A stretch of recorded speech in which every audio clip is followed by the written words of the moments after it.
हमें इतिहास की किताबों में यही पढ़ाया गया कि मुगल महान थे। मुगलों का जमकर महिमा मंडन किया गया। जो मैं आपसे कहता हूं कि मुगलों को कूट कूट के दिमाग में भर दिया गया। हमारे भर देते, लेकिन बाकियों को भी तो कूट के भरते। बाकियों को तो झाड़ू मार के हटा दिया। हमें टीपू सुल्तान के बारे में बताया गया, लेकिन हमें यह नहीं बताया गया या पढ़ाया गया ढंग से कि मुगलों ने कभी दक्षिण भारत पर राज नहीं किया,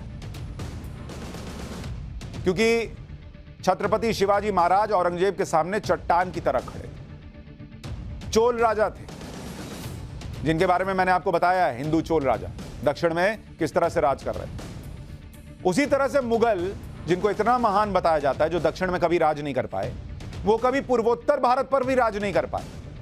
और यहां मुगलों को जिसने हराया और पूर्वोत्तर भारत से खदेड़ दिया, जिसने मुगलों का बुखार छुड़ा दिया, जिन्हें आज भी लोग पूर्वोत्तर का शिवाजी मानते हैं, आज पाठशाला में मुगलों को हराने वाले महान सेनापति लचित बोरफुकन के बारे में आपको बताऊंगा। और यह नाम यहां बोर्ड पर लिख रहा हूं, इसको अपने जहन में बैठाइए, अपने बच्चों को बताइए। जो फैमिली शो कहता हूं न्यूज का, उन बच्चों को दिखाइए कि ये इनके बारे में आपको जानना चाहिए। लचित बोरफुकन, ये वो महान सेनापति हैं जिन्हें पूर्वोत्तर का शिवाजी कहा जाता है। ये नाम दिमाग में रहना चाहिए। इधर से थोड़ा धक्का मारिए, मुगल को इधर से गिराइए और थोड़ा ये लोग को भी डालिए। लचित बोरफुकन असम के अहोम साम्राज्य के सेनापति। 24 नवंबर को लचित बोरफुकन की 400वीं जयंती मनाई जा रही है। 24 नवंबर को यानी आज असम में लचित दिवस के रूप में इसे मनाया जाता है। इस मौके पर असम में कई कार्यक्रम आयोजित किए जा रहे हैं। प्रधानमंत्री नरेंद्र मोदी ने भी लचित बोरफुकन की 400वीं जयंती पर ट्वीट करके लिखा कि लचित दिवस की बधाई। यह लचित दिवस इसलिए खास है क्योंकि हम सभी महान लचित बोरफुकन की 400वीं जयंती मना रहे हैं। वो अतुलनीय साहस के प्रतीक थे। लचित बोरफुकन ने जनता के कल्याण को हर चीज से ऊपर रखा और वो एक न्यायप्रिय और दूरदर्शी नेता। लचित बोरफुकन का नाम आप में से कई लोगों ने पहली बार सुना होगा। आपका दोष नहीं है। हमें इतिहास की किताबों में लचित बोरफुकन के बारे में बताया ही नहीं गया। मुगलों के बारे में खूब बताया, टीपू सुल्तान को महान बताया, लेकिन लचित बोरफुकन जैसे सेनापतियों को भुला दिया गया। इसलिए पहले सुनिए कि लचित बोरफुकन थे कौन। लचित बोरफुकन असम के अहोम साम्राज्य में सेनापति थे।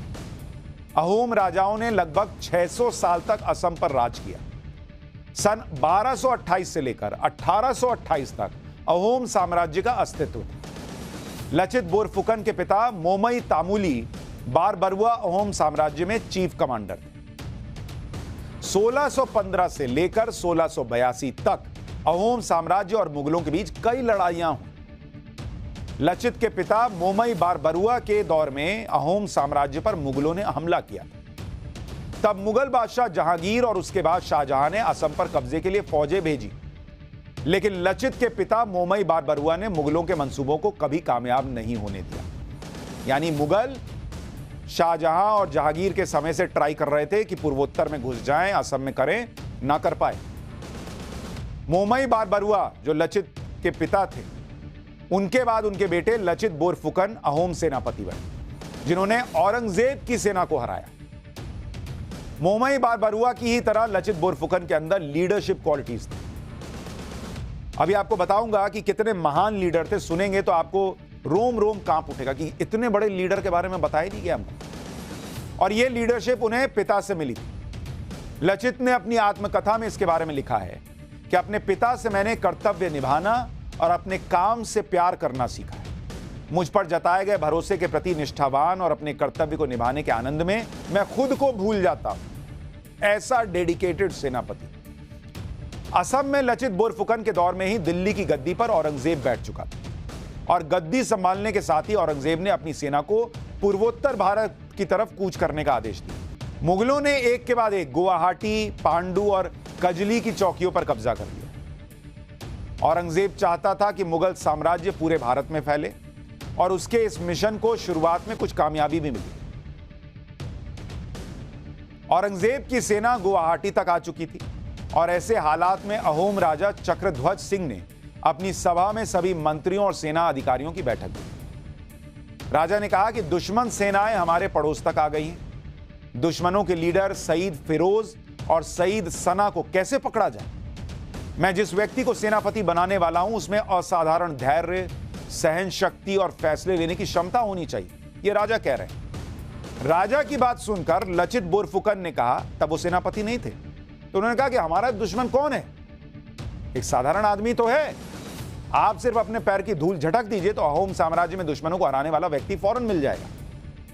लचित बोरफुकन की बात सुनकर राजा चक्रध्वज सिंह ने फौरन लचित बोरफुकन को मुगलों के खिलाफ अभियान लीड करने के लिए चुना। उनको लगा इसमें है कॉन्फिडेंस, और सेनापति बना दिया। लेकिन राजा ने इसकी घोषणा करने से पहले लचित बोरफुकन की परीक्षा ली। लचित को राज दरबार में बुलाया गया, जहां लचित बोरफुकन राजा को प्रणाम करने के लिए झुक रहे थे। उसी समय पीछे से एक सैनिक आया और लचित बोरफुकन के सिर का सुरक्षा कवच, जिसको हेलमेट टाइप कह लीजिए कुछ, वो लेकर भाग गया। उस समय सैनिक के सिर से उसका कवच हटाना अपमान माना जाता था। इस घटना से लचित बोरफुकन को गुस्सा आ गया और वो उस व्यक्ति का गला काटने के लिए तलवार लेकर दौड़ पड़ा। उसी टाइम राजा के सामने वो व्यक्ति बचने के लिए राजा के पीछे जाकर छिप गया। तब जाकर राजा ने लचित को रोका। इस घटना से राजा को यकीन हो गया कि लचित बोरफुकन तुरंत फैसला लेने में देर नहीं करते, फिर सामने राजा ही क्यों ना बैठा हो। तो लीडरशिप क्वालिटी है, डिसाइसिव आदमी है, यह राजा को दिख गया और इसलिए बना दिया सेनापति। लचित बोरफुकन के सेनापति बनने के बाद अहोम सेना ने मुगलों से अपने इलाके वापस लेने शुरू कर दिए। 1667 में अहोम सेना ने गुवाहाटी के पास कई चौकियों पर फिर से कब्जा कर लिया। लचित की अगुवाई में अहोम सेना ने मुगलों को पीछे धकेलना शुरू कर दिया। औरंगजेब को यह खबर मिली तो उसने मजबूत सेना असम भेजी। इस बार मुगल सेना का नेतृत्व आमेर के राजा राम सिंह प्रथम कर रहे थे। मुगल सेना में 21 राजपूत सेनापति, 30,000 पैदल सैनिक, 18,000 घुड़सवार, 15,000 तीरंदाज, 500 तोप थी। फरवरी 1669 में राजा राम सिंह प्रथम गुवाहाटी के पास रंगामती चौकी तक पहुंच गए। लचित बोरफुकन जानते थे कि मुगलों को हराने के लिए उनकी चाल पहले से जाननी हो, इसलिए लचित बोरफुकन ने दिल्ली से असम तक अपने जासूस लगा दिए। जासूस मुगलों की हर चाल की जानकारी लचित बोरफुकन को देते थे। अहोम जासूस दिल्ली से ही राजा राम सिंह के साथ साए की तरह लग गए। जब राम सिंह ढाका पहुंचे तो इसकी जानकारी लचित बोरफुकन को पहले से मिल चुकी थी, तो जासूस पहले ही काम कर दिए। इस जानकारी के आधार पर लचित बोरफुकन ने अपनी तैयारियां शुरू कर दी थी। मुगलों से निपटने के लिए लचित बोरफुकन ने गुवाहाटी की सुरक्षा और कड़ी कर दी। लचित ने लिखित आदेश जारी करके कहा था कि अगर सेना में किसी से भी गलती हुई तो उसे मौत की सजा दे दूंगा। मतलब देश के लिए, अपने प्रदेश के लिए इतना प्रेम था कि कोई गलती की गुंजाइश नहीं थी, और उन्होंने इसे साबित किया। लचित बोरफुकन चाहते थे कि मुगल सेना को गुवाहाटी आने के लिए ब्रह्मपुत्र नदी का रास्ता लेना पड़े, तो वहीं रोक देंगे। अहोम साम्राज्य के पास अपनी खुद की नौसेना थी और पानी की लड़ाई में अहोम मुगलों से बहुत आगे थे, तो यह स्ट्रेटेजी बनाई गई कि ब्रह्मपुत्र के पास से लाओ। मुगल सेना को नदी की तरफ मोड़ने के लिए लचित बोरफुकन ने ब्रह्मपुत्र के उत्तरी तट पर मिट्टी की दीवार बनाने का आदेश दिया। मिट्टी की दीवार बनाने की जिम्मेदारी उन्होंने अपने मामा को दी कि बनाइए। ब्रह्मपुत्र नदी के किनारे यह दीवार तय समय के अंदर एक तो बन नहीं पाई।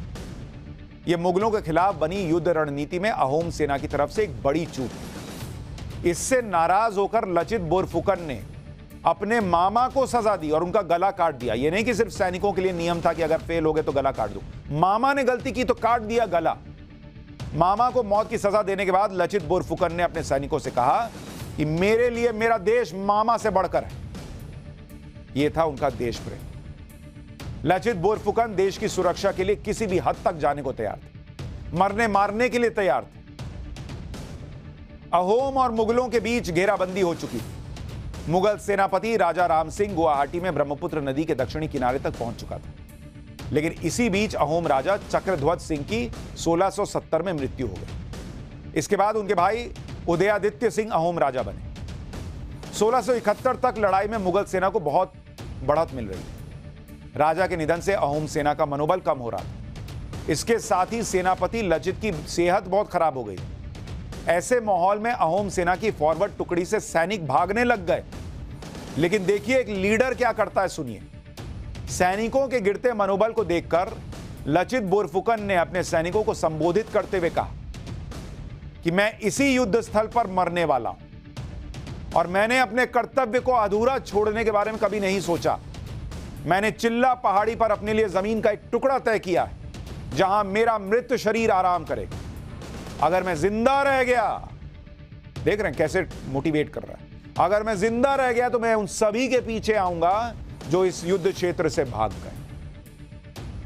लचित की यह बात सुनकर सराय घाट में मौजूद अहोम सेना में उत्साह का संचार हुआ और सेना की सभी टुकड़ियां मुगलों से युद्ध के लिए नए जोश के साथ तैयार हो गई। अहोम नौसेना ने मुगलों की सेना पर जोरदार हमला किया जिससे मुगलों में खलबली मच गई।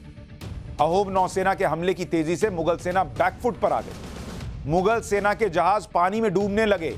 सैनिक जान बचाने के लिए नदी में कूदने लगे। जो मुगल सैनिक बच गए उनको अहोम सेना ने 5 किलोमीटर तक खदेड़ दिया। लचित बोरफुकन ने आदेश दिया कि मुगलों को और दूर तक खदेड़ कर आओ। नहीं होता कोई भाग रहा है तो कहते हैं रुक अभी, वैसा दूर तक खदेड़ कर आओ बोला।